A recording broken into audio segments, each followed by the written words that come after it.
All right, I think we're live. All right. I don't feel very alive today. I wonder why. Yeah. Yeah, a little bit of experimenting, hey? Research. Yeah. Yeah. That's the greatest thing about doing this little segment here every Saturday. I'm no longer a piss tank. I'm a researcher.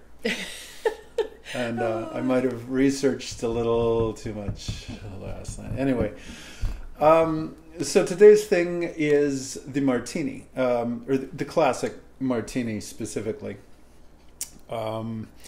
Like I said, we're dealing with just the classics. This is gin or vodka with some kind of aperitif, like vermouth. And there's a whole series of just the classic ones. And then there's a whole nother world of things like Cosmos and Aviation. Oh boy. And so on and so forth. So we're going to get started building what started out as kind of the classic. Would you mind grabbing well, let's start with vodka from the fridge. Okay, apparently I really do have to do some work this time. Yeah, I'm making it work this time. Oh yeah, I said I was a sous chef, so off I go. All right, you want... Yeah, bring me a glass too, please. Okay, so it started out probably around... When they started to become really popular was around the beginning of the 1900s of the 20th century. And when it started, a martini was 3 elements. It was gin, only gin, dry vermouth, and a garnish of some sort, and that garnish would either be lemon or olive. As vodka became more known, it became a player in it also, so you could get either a gin or a vodka martini. Some of the purists think that it's not really a martini unless it's gin, but that's pretty much gone out the window. So the thing with earlier on, it started out with a higher ratio of vermouth to the main spirit. So, say in 1920, if you asked for a classic martini, you'd get something made out of 2 parts gin or vodka to 1 part vermouth. By the time we had made it most of the way through the 19th, it kept getting drier and drier and drier. So if you look it up on the internet now, some places will say a 2-to-1 ratio.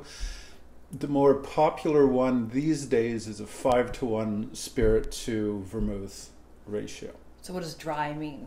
Okay, so the drier it is, the more it's the primary spirit, that's gin or vodka, and the less there is of the vermouth. Cool.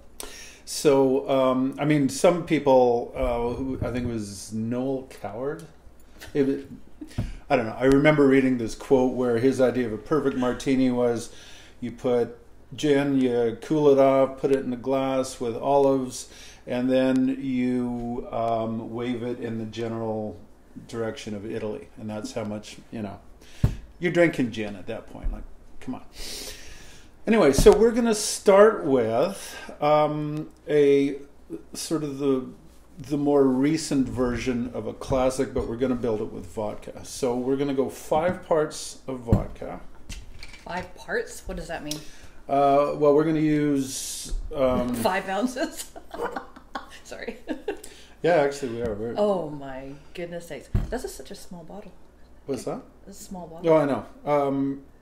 This is a slightly more premium vodka. Okay. So. Sure. Okay. Whatever. So yeah, 5 parts vodka. Now we keep this in the freezer, or you're supposed to keep it in the freezer. For us to get it into our freezer, we had to remove some trivial items like food. Yeah.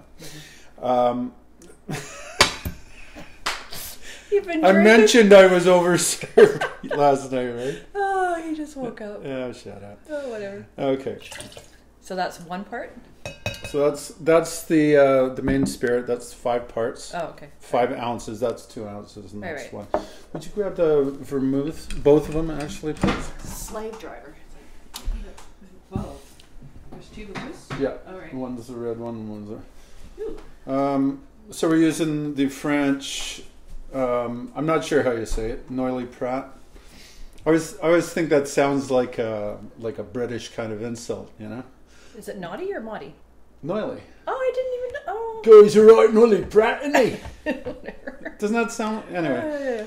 Okay, so Dirty. we're going to go. That was the 5 parts of that. We're going to go 1 of vermouth. So 6 altogether. Yeah. 6 ounces. Yeah. Now, God help us. here's where the variations come in.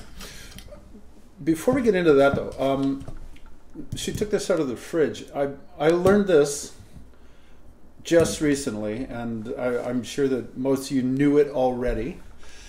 You're supposed to keep that stuff in the fridge once it's open. Until it's open, you can keep it for years. Well, a couple, 3 years anyway. Because it's a fortified wine, once it's open, you need to keep it refrigerated. That goes for the sweet vermouth as well. So anything that's a fortified wine needs to be refrigerated. Who knew? Who knew? Yeah. So at this point, we can make any number of variations on the theme. So we add ice, shake it or stir it, strain it, put a couple of olives in, and it's going to be a classic martini. If we were to have taken, instead of a full ounce of white or dry vermouth, if we had split it 50-50 red and white vermouth, would have turned that into a perfect martini. I dare you to try ordering that at a bar that doesn't do cocktails as a rule, because they just look at you like, oh my God, what a pretentious prick, and then they end up just giving you whatever they think. That's a perfect one. If we added a little dash of scotch to that, it becomes a burnt martini.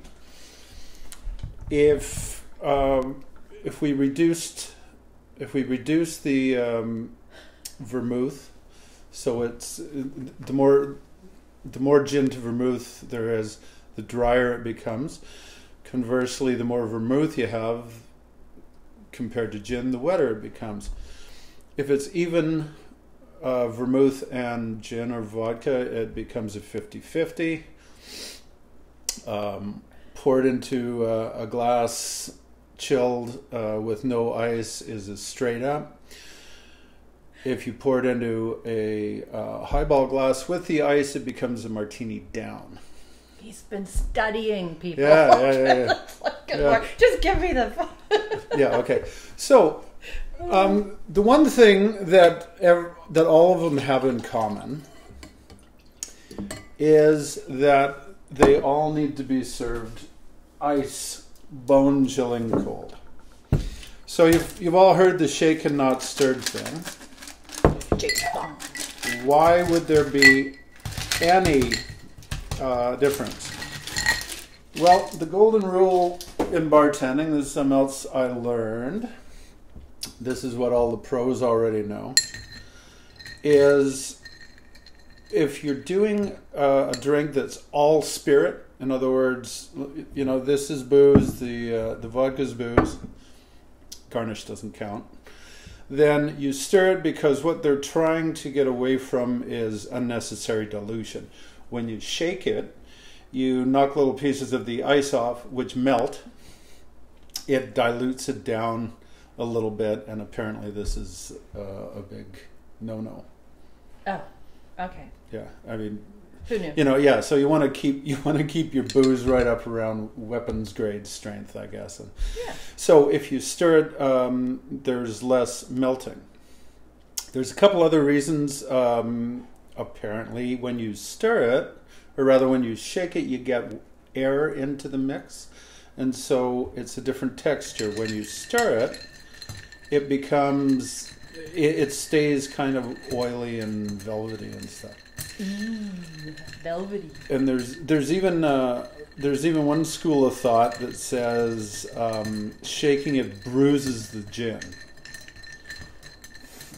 You know why you don't want to. You know why you can't bruise the gin? No, why? Because that would be alcohol abuse. Get it? Because it's. Oh my god. Alrighty then. Good joke. Good joke. Tough Great. crowd. Oh my god. So when you're stirring it, Yeah. moving right along, when you're stirring it, you don't just want to, stir it up like that, because that would do the same thing as shaking it. What you're trying to do is move the ice sort of in one mass around in a circle inside the glass. So you rotate the stir stick, or in this case a bar spoon, around the perimeter of the glass on the inside. So you're not just stirring it up, because that's what I would have done, taking the spoon. And Oh, that's what I did too, and it made no. I mean, it kind of did exactly the same. Okay. This is slower. I'm going to tell you right now, I'm never going to do this for myself, like ever. It's way more patience than I have. But if we're being purists here, How long do you got to do this for? well, till it's really, really cold, and Okay, well the booze is in the freezer. You got Yeah. some ice cubes in there. and that's why we put the booze in the freezer and the glasses and the mixing glass, because the less you have to stir, the less dilution you're going to have. I was going to say, isn't the ice kind of diluting? And all right. Oh boy, here we go. So we're going to use. So there's two kinds of strainers. This is a little bit finer than the regular Hawthorne strainer, but because we think we don't have any ice chips in there, we're just gonna That's pour- one big martini. pour that. All Yeah. right. So again, we have that's two of the three elements in the martini.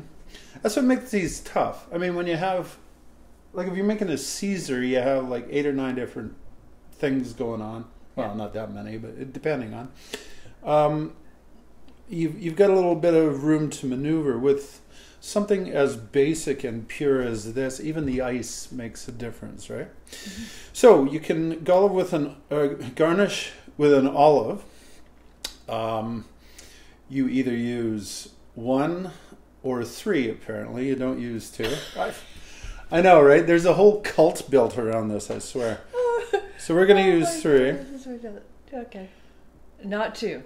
Not 2. All 2 right. is right out. Isn't there like a Monty Python episode on that? Yeah. Okay. All right. The classic ones are stuffed with pimentos. You can get anchovies. When we do a martini, we like the garlic stuffed Oh, ones. totally.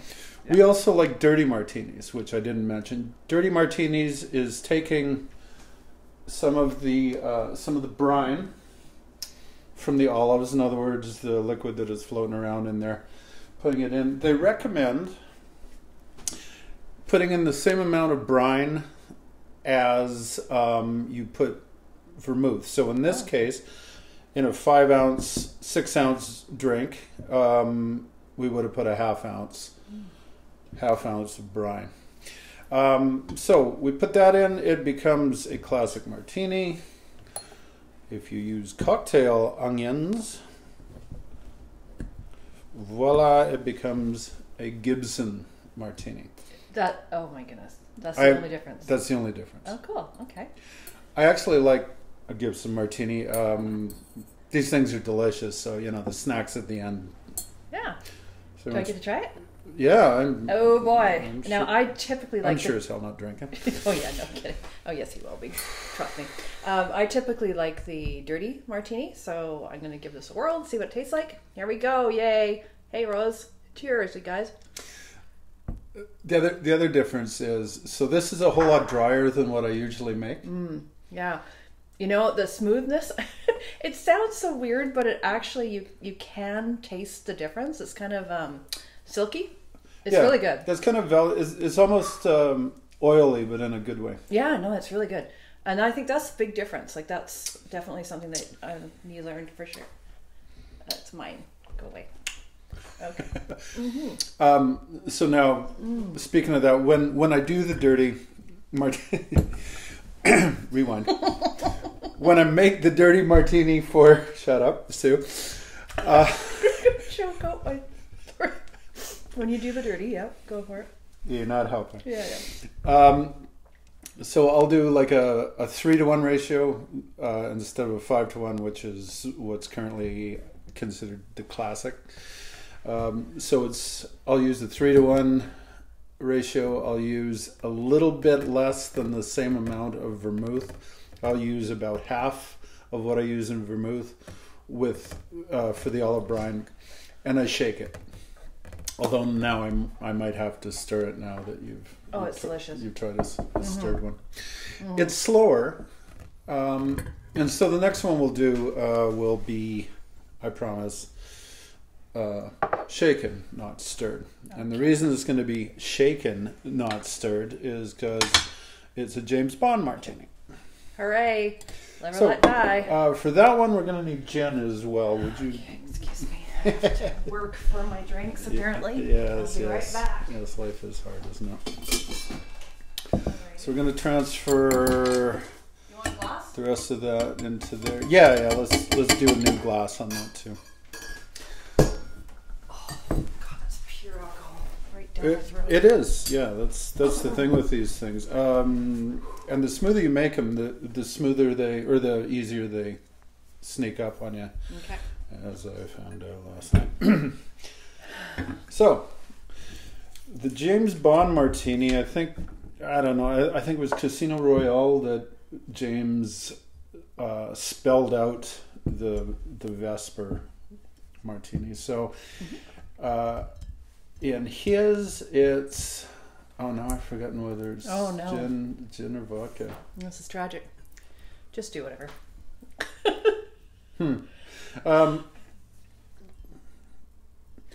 I think... Okay, I'll correct myself if I'm wrong. We're going to go 3 parts gin. 1, 2, 3. Pretty sure it was gin. I do recall. Yeah? Yeah, because you made these, didn't you, before? This week? Yeah. Every day? It's like, oh my goodness. Okay. 1 part vodka. Yep. Jimmy liked to mix it up a little bit.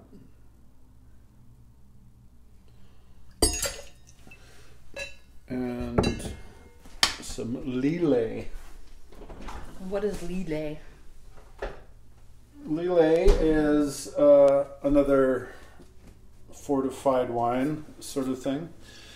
So it's like this stuff? Yeah, it needs to be kept in the fridge. It's a little sweeter than the dry vermouth. We put a half measure of that in.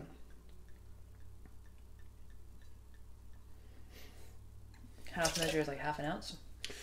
Yeah. Okay. In this case, yeah. The thing with this is when James Bond was having these, it was something called Kira or Kina Lillet. I forget. Some different. This is Lillet Blanc. The old one had quinine in it, like you get in tonic water. So if you really want to be authentic about it, you take a little bit of orange bitters, give it a splash. I'm not going to. But James, as you remember, was a very... Whoop, we don't want water in there. One moment. Uh-oh. It melted.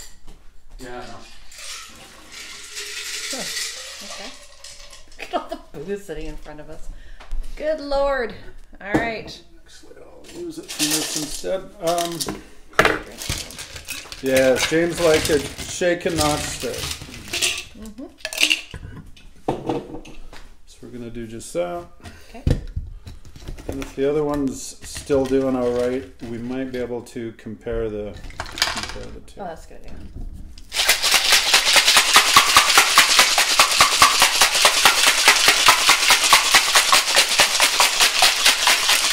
Again, the thing that everyone agrees on when they're making martinis is they got to be ice cold. gotta get you doing some tricks with that. There you go. Such as. I don't know, like the bartenders do, in the bars. Oh yeah, that's gonna happen. In Vegas, why not? Why not? Practice. Okay.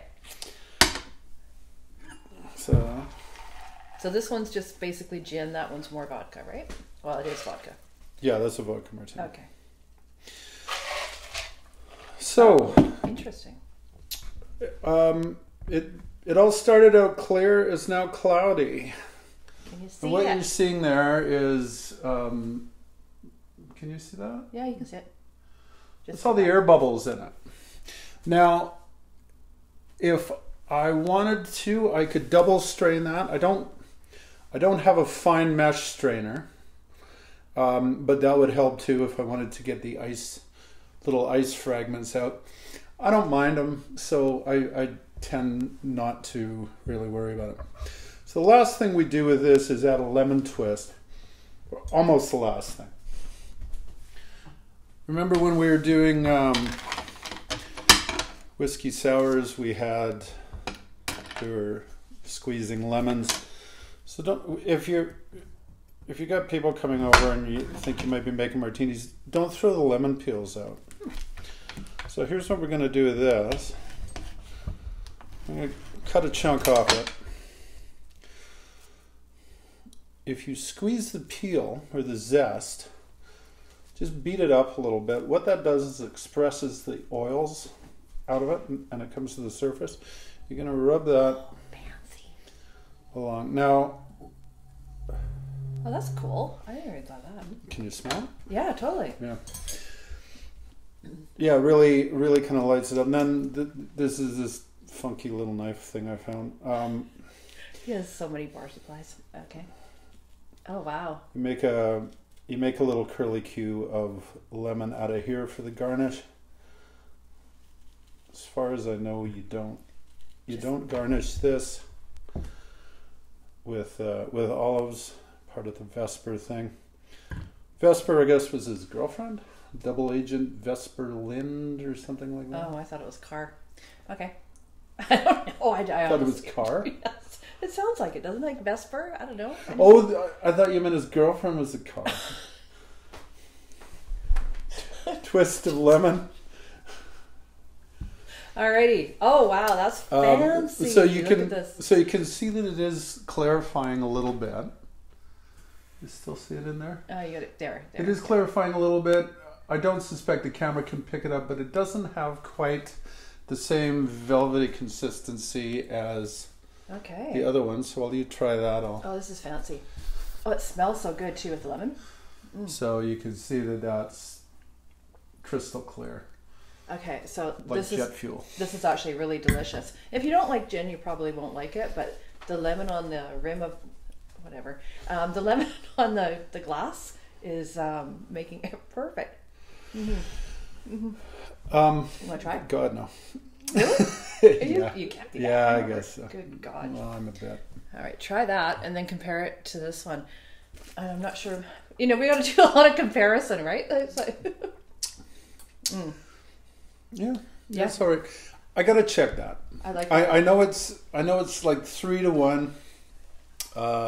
It's fine. I just can't remember if it's vodka or gin. So I'll check that and get back to you. But that's the classic. Two of the classics anyway, and those variations I mentioned, the perfect, the burnt, the dirty, the 50-50. Some people even make it with 4 parts or 5 parts, bourbon to 1 part gin. That's called an upside down martini. Oh, that's I mean, you really gotta like vermouth, I guess. Yeah. Did I say vermouth first time? I don't know. Yeah, neither do I. Guess I should be listening, hey? So next time we'll continue on the martinis theme, but we'll go for not the classics, maybe a Cosmo, and I don't know what else do you guys want. We'll do 2. So I'm thinking of Cosmo just because it's such a popular something foo-foo variation, and a different one. So let me know what you want to do, and I will drink it. Yeah, and apparently I've got some drinking to do, so this is great. Alrighty, well, cool. Are you done?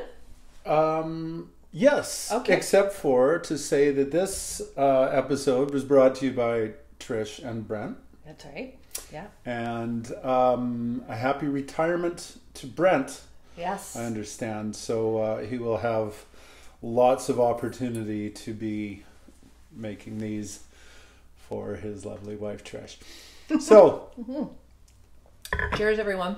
happy Saturday. See you next time. Alrighty. And I just need to finish.